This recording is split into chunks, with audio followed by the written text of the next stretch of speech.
Bon, salut tout le monde, j'espère que vous allez bien. Moi en tout cas, ça va nickel.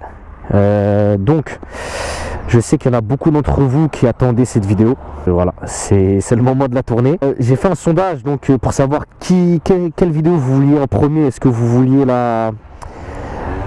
salut Mohamed, passage. Et elle est très chaude ce petit. Je vous mettrai le lien de son Insta et son Snap dans la description.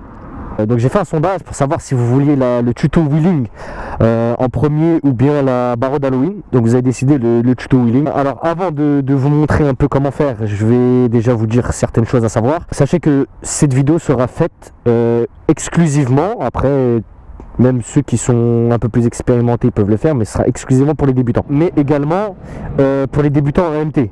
Voilà, parce que moi je suis sur une MT, donc je vais vous expliquer également sur une MT. Moi il faut savoir une chose, c'est que j'ai pas commencé le wheeling sur cette bécane. C'est pas ma première bécane, j'avais comme première bécane une ER6N que j'ai vite revendue, je l'ai pas gardée longtemps, je l'ai gardée 7-8 mois je crois. J'ai vite revendu, le lendemain j'ai acheté celle-là. Tout ce que vous voyez c'est vraiment avec la MT que je l'ai appris. Sinon, le déclenchement du wheeling je l'ai appris sur une ER6 qui était bridée. Le problème c'est que, pourquoi je m'en suis débarrassé, parce que en deuxième c'était très difficile, en sachant que je suis débutant, enfin qu'à l'époque j'étais débutant, c'était vraiment très difficile de pouvoir lever en deuxième avec une bécane, surtout quand t'as pas d'expérience. Et surtout une ER6 qui est assez lourde, il y a quand même 24 kg de plus que celle-là il me semble, ou une vingtaine de kilos en tout cas. Il n'y a pas assez de couple aussi. Il y a vraiment, surtout quand en plus elle est bridée, il y a encore beaucoup moins de couple. Donc voilà, comme je l'ai dit, donc ça va être pour ceux qui commencent, qui débutent en MT, mais pour tous ceux qui possèdent un monocylindre, vous pouvez également le faire. Ça c'est juste pour vous le dire. Vous pouvez le faire également en monocylindre, vous pouvez également aussi le faire en 3 cylindres si vous possédez un 3 cylindres, je sais pas moi, un 09, un street. Après bon, il y en a d'autres, hein, mais je connais pas toutes les bécanes avec les 3 cylindres. Mais en tout cas, vous pouvez le faire aussi. Ces 3 catégories là de moto, vous n'avez pas trop besoin de monter dans les tours pour pouvoir la lever. Chose qu'il faut faire quand tu as un 4 cylindres. Et encore, le 4 cylindres, je vais vous expliquer, pour moi, je le mets dans 2 catégories. Et on verra ça un tout petit peu plus tard. Voilà, donc les monos, les bi et les 3 cylindres, vous pouvez le faire, ça il n'y a pas de souci. Le seul bémol qu'il faut faire gaffe, c'est que les 3 cylindres, généralement il y a énormément de pêche si vous avez un 0,9. Et tout ce qui est bi et mono, pour moi c'est la même chose. La seule chose qui va changer, c'est tout simplement en fait le compte tour. C'est que vous allez prendre beaucoup plus de tours avec un bicylindre qu'un mono. Donc il faut savoir une chose, avec la MT, ce qui est bien, c'est que même bridée, vous pouvez la lever en deuxième, voire même en troisième, et ça c'est encore, il faut vraiment qu'elle soit chaude, etc., que vos pneus tiennent bien, il faut bien forcer sur l'embrayage. Et moi je vous déconseillerais de faire ça. Pourquoi? Parce que vous risquez d'user votre embrayage beaucoup plus vite. Pourquoi moi je fais cette vidéo là? Parce que moi avant, quand j'ai voulu débuter les wheelings, je suis tombé sur beaucoup de tutos sur YouTube, et je sais qu'il y en a beaucoup d'entre vous qui vont dire oui c'est inutile la vidéo que tu fais, etc. Il y a déjà des tutos. Oui c'est vrai, je suis d'accord avec vous, mais le bémol c'est quoi? C'est que personne ne détaille vraiment le wheeling. Ils viennent, ils te disent voilà, tu te mets en deux, tu mets un coup de sirette et après tu gères avec ton axel. Tu vois, moi ce que je vais te dire, c'est qu'en gros tu te mets en deuxième, tu gardes une accélération constante, c'est-à-dire tu ne gagnes pas et tu ne perds pas de vitesse, et une fois que tu as ton accélération constante et que tu es en deuxième, t'enclenches ton coup de sirette. Ton coup de sirette, c'est comme ça que tu dois le faire. Et en général je te conseillerais de le faire avec 2 doigts, parce que si tu fais ça, en fait si tu te loupes, ta main va sortir, tu vois. Donc ça sert strictement à rien. Faites-le avec 2 doigts, au moins vous aurez un meilleur maintien. Maintenant, si vous n'y arrivez pas à 2 doigts, le seul conseil que je pourrais vous donner, c'est quoi? C'est que entraîne-toi à passer tes vitesses pendant que tu roules sur les 2 roues de ta bécane. Tu t'entraînes à passer les vitesses avec les 2 doigts, et tu vas voir que quand tu vas vouloir enclencher ton wheeling, tu vas être habitué en fait. Tu seras tranquille et tu vas pas te dire ouais ça fait bizarre ou je sais pas quoi, tu vois. Moi, comment je déclenche mon wheeling? J'ai une accélération constante, c'est-à-dire je ne gagne pas et je ne perds pas de vitesse. Et une fois que je vais déclencher mon wheeling, je le fais comme ça sur mon coup de sirette. Voilà, il est très rapide.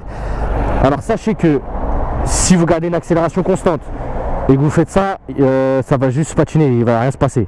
D'accord? Quand vous récupérez votre embrayage comme ça, au niveau de ce mouvement, c'est-à-dire quand tu relâches ton embrayage, c'est à ce moment-là que tu réaccélères. Tu vois? Accélération constante, tu chopes ton embrayage, dès que tu relâches ton embrayage, c'est là que tu accélères. Et le fait que tu vas mettre beaucoup plus d'axel ça va te donner un coup de pied aux fesses, c'est là que ça va lever la bécane. Donc habitue-toi déjà juste à le déclencher, parce que de toute façon au début ça va te faire peur vu que tu n'as jamais levé. Réitère le mouvement plusieurs fois, et en fait une fois que tu es bien habitué à savoir déclencher, c'est là où tu vas pouvoir essayer de le garder un peu plus longtemps. C'est-à-dire que là, à ce moment-là, une fois que tu as déclenché, tu vas commencer à accélérer progressivement. Ton wheeling il va durer, il va durer, il va durer. Déjà je vais vous montrer comment on déclenche, et après on passera à la suite. Avant tout, quand vous êtes prêt vraiment pour faire des wheelings, ayez les pneus chauds, ça c'est mieux. Donc si vous avez une bonne ligne comme là, faites quelques allers-retours, d'accord, et une fois que vos pneus sont chauds, c'est mieux, parce que sinon en fait quand tu vas vouloir déclencher, ta roue elle va patiner à cause du surplus de puissance et du fait que tes pneus sont froids. Il faut que ça soit vraiment chaud. Maintenant, sachez une chose, c'est que si vous avez peur de tomber, ça sert à rien de faire de wheeling. Je me suis fait plusieurs fois des frayeurs, mais c'est comme ça qu'on progresse. C'est comme ça que j'ai réussi à atteindre le point d'équilibre, etc. Vous mettez déjà un peu plus en arrière au niveau de la selle, d'accord, limite vous touchez en fait la selle arrière, quoi. Donc voilà, là vous gardez une accélération constante, vous voyez, je suis en accélération constante, je suis en deuxième, 27, d'accord, et regardez mon mouvement de sirette en fait, regardez, accélération constante, et là ça lève tout seul, tu vois. Et en fait vous, ce qui va se passer quand vous allez commencer à le faire, vous allez faire ça en fait, accélération constante, coup de sirette, vous allez faire ça. Parce que vous allez vous faire peur en fait, ça va se lever et vous allez vous faire peur. Et inutile, hein, je vais vous le dire d'avance, même si elle est bridée votre bécane, c'est totalement inutile de mettre un gros coup de gaz, c'est-à-dire ça sert à rien de faire ça. Voilà, parce que regardez, là ce qui vient de se passer, c'est que ma roue elle a patiné. Et juste après en fait, vous avez le surplus de puissance. Ce qui va se passer, c'est que vous allez monter d'un seul coup en l'air. Et ça sert strictement à rien. C'est juste pour se faire peur, voire même se casser la gueule. Donc sachez une chose, ce qui est bien sur les MT, c'est que vous n'avez pas besoin du frein arrière tant que vous n'avez pas dépassé le point d'équilibre. Mais attention, si vous dépassez le point d'équilibre, c'est un aller sans retour. Le déclenchement, je viens de vous le montrer, il n'est pas compliqué, pas du tout. Entraînez-vous, faites des répétitions. Une fois que vous avez l'habitude, que vous avez compris comment déclencher, vous allez pouvoir déclencher sur n'importe quelle bécane. Après d'ailleurs, je vais vous montrer sur un 3 cylindres et un 4 cylindres. Et par rapport au 4 cylindres, donc ce que je vous disais tout à l'heure, je le mets dans deux catégories. Parce qu'il y a les 4 cylindres mid-size, il faut monter dans les tours pour un 4 cylindres mid-size. Alors que tu vas prendre des sportifs ou alors des gros roadsters de 1000, tu vas prendre que des 1000 ou au-dessus de 1000, et ben en fait tu as assez de puissance, tu as tellement assez de puissance et assez de couple que à bas régime tu peux déclencher. Alors qu'un 4 cylindres normal, tu pourras uniquement déclencher quand tu seras dans les hauts tours. Après, tu peux essayer de déclencher à bas tour, mais il faut avoir une certaine expérience et il faut savoir la puissance qu'il faut mettre pour déclencher. Je vais vous montrer après, de toute façon il y a un J6 là, je vais vous le montrer avec. Donc tout ce qui est monocylindre et bicylindre, vous avez un très très gros frein moteur. C'est pour ça que je vous dis que si vous dépassez pas le point d'équilibre, vous n'avez pas besoin de frein. Donc une fois que vous savez déclencher les gars, vous n'avez plus qu'une chose à faire, c'est tenir votre wheeling. Et une fois que vous savez tenir votre wheeling, c'est à ce moment là qu'il faudra s'entraîner au frein. Donc les étapes, le déclenchement, tenir ton wheeling. Et une fois que tu sais tenir ton wheeling, là oui on peut parler de apprendre le frein. Il faut être souple pour la poignée de gaz, il faut vraiment être souple. Pour garder ton wheeling, il faut vraiment être souple. Et avec la MT, l'avantage que tu as, c'est que tu as énormément de couple, donc tu n'as pas besoin d'accélérer à fond pour pouvoir la tenir. Je vais te donner un exemple tout de suite. Là je suis en 2, je déclenche. Moi mon poignet il est doux. Je fais pas un truc comme ça. Au début je faisais ça, tu vois. C'est après on m'a dit non, ça sert à rien. Et bah c'est comme ça que j'ai commencé à m'améliorer. Mais une fois que tu sais tenir ton wheeling comme ça. Bah là, une fois que tu sais faire ça, là tu pourras passer au frein. C'est pour ça que le déclenchement il est très très important. Parce que moi j'ai appris comment le frein. C'est là ce qu'il faut qu'il me l'a appris. Il m'a dit quoi? Il m'a dit tu déclenches. Mais tu essaies de mettre le plus de gaz possible. Quand tu vas déclencher, tu vas être haut tout de suite. Et une fois que tu es haut, coupe les gaz et appuie sur le frein. Moi j'ai fait ça pendant, allez, au bout d'un mois j'avais le frein. Il faut que le frein ça devienne un réflexe. C'est-à-dire, il faut pas que tu y penses tout le temps et te dire ah là attention, il faut que je freine. Il faut que ça devienne un réflexe. On va faire un récapitulatif. Accélération constante, tu te montres 20 et 30 km/h, pas plus. Tu te mets bien au fond de ta selle. Ton embrayage, tu lui mets un coup de sirette comme ça, rapide, d'accord. Et au moment où tu relâches le coup de sirette, c'est là où tu mets plus de gaz, comme ça. Voilà, tout simplement. Une fois que vous savez faire ça, etc., comme je vous ai dit, t'as plus qu'à être doux sur ta poignée, comme ça.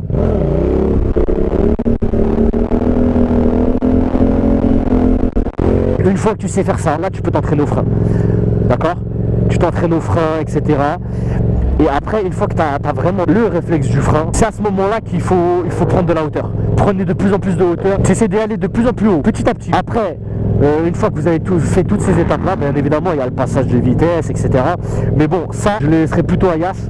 Parce que lui, il a vraiment de l'expérience, beaucoup plus que moi, hein, au niveau des wheelings. Une fois que tu as le frein, c'est là il faut essayer d'aller sur le point d'équilibre, essayer de le dépasser, etc. En fait, sur une MT, si la fourche est parallèle au sol, c'est que vous êtes sur le point d'équilibre. Si elle n'est pas parallèle au sol, dans ce sens-là, si la fourche elle est comme ça, c'est qu'elle est en négatif. Si la fourche elle est comme ça, là tu es sur le point d'équilibre. Bah regardez. Le fou il est là. Voilà, il a enlevé la main, tout. Moi je vais vous dire exactement comment je fais mes wheels maintenant que j'ai de l'expérience. Moi comment je fais mes wheelings, je les déclenche en deuxième, je passe à la troisième. Et en fait la troisième, en fait t'as beaucoup moins de frein moteur. Et une fois que t'as passé à la troisième, en fait t'as plus de facilité. Parce que tu vas mettre un petit peu de gaz et en fait tu vas passer ce point d'équilibre et tu vas te mettre en négatif. Alors, regardez aussi beaucoup les vidéos sur Instagram, les gars comment ils lèvent. Tu vois quand par exemple il y a un mec qui le filme de la droite, regarde son pied. Ou quand toi t'es en barreau avec des gars, regarde son pied quand il lève, quand il est en négatif. Tu regardes vraiment tout ça. Observez les gars, parce que c'est en observant que si tu progresses. Comme on dit, c'est la théorie et la pratique. Et t'as vu quand les gars ils sont vraiment en I, ils restent pas appuyés comme ça. Ils le tapotent. Tu vois, ils tapotent le frein. Et vraiment doucement. Il y en a beaucoup, ils pourront vous le dire. Je leur ai donné des conseils, ils savaient pas lever. En une semaine, ils savaient faire ça les gars. Ils savaient faire ça. Tu vois. Après tu peux enlever la main, tout ça. Mais ils savaient faire ça au moins, tu vois, ils savaient garder un wheelie. Je peux t'assurer que s'ils voient ma vidéo, s'ils peuvent mettre des commentaires, ils vous diront oui c'est vrai, il nous a dit ça, nous on a réussi, voilà. Après j'ai corrigé leur erreur en temps réel et ils ont réussi. Mais entraînez-vous, faut avoir la niaque les gars. Et maintenant ce qu'on va faire, là je vais aller voir Yas, je vais lui prêter ma bécane et il va exactement vous montrer ce que c'est qu'un passage de point d'équilibre à négatif. Comme ça vous allez vraiment comprendre. Voilà. Là il est en négatif. Vous voyez la fourche? Là. Point d'équilibre, là il est en négatif. Là il est en négatif. Vous voyez? Vas-y. Là il est en négatif. Point d'équilibre, négatif. Négatif, voilà, c'est nickel. Voilà, négatif, voilà, là il est en négatif. Tu vois? Voilà, c'est pas compliqué. Et quand vous êtes en négatif, faut chatouiller le frein. C'est comme ça que vous allez pouvoir tenir en fait un wheeling comme ça. Vas-y. Négatif, tu vois? Voilà. Là, point d'équilibre, hop. Et après quand t'es vraiment chaud, tu peux l'envoyer sa mère, vraiment. Et tu verras, la fourche elle sera comme ça frère. Limite tu vas frotter le feu en fait. Voilà, regardez de derrière comment ça donne. Voilà, ça donne comme ça. Je vais vous montrer un peu les 3 cylindres. Alors sachez que les gars, là c'est un 3 cylindres, c'est un MT-09, c'est ultra puissant. Et moi je vous conseille de vous mettre en mode flux. Après il m'avait dit aussi qu'il faut mettre un tout petit coup de sirette avec ça. Tellement elle est puissante. Le problème c'est que c'est trop puissant. Voilà. Après tu peux tenir un wheeling comme ça, mais bon moi j'aime pas trop, tu vois. Donc ça c'était pour le 3 cylindres les gars, vous avez vu que je le déclenchais à vraiment bas régime moi aussi, hein. Ça se déclenche tout seul. Et j'ai pris un XJ6. Je vais vous montrer aussi que qu'on est capable de lever un XJ6. Celle-là je crois que, bon après je sais pas du tout. Je sais qu'elle est débridée poignée, mais je pense pas qu'elle soit bridée moteur. Je sais pas du tout. Peut-être elle est en full, je sais pas. Bon, celle-là je crois qu'elle a les disques en plus ils sont morts. Je crois que ces disques ils sont morts. Voilà, ça va bien que ça se lever. Pour une XJ6 comme celle-là, après c'est celle-là, je sais que j'en ai conduit d'autres et elle se lève beaucoup plus facilement. Celle-là, bah, en fait, faut vraiment mettre un gros coup de gaz au moment du déclenchement. Il faut tirer un peu sur les bras.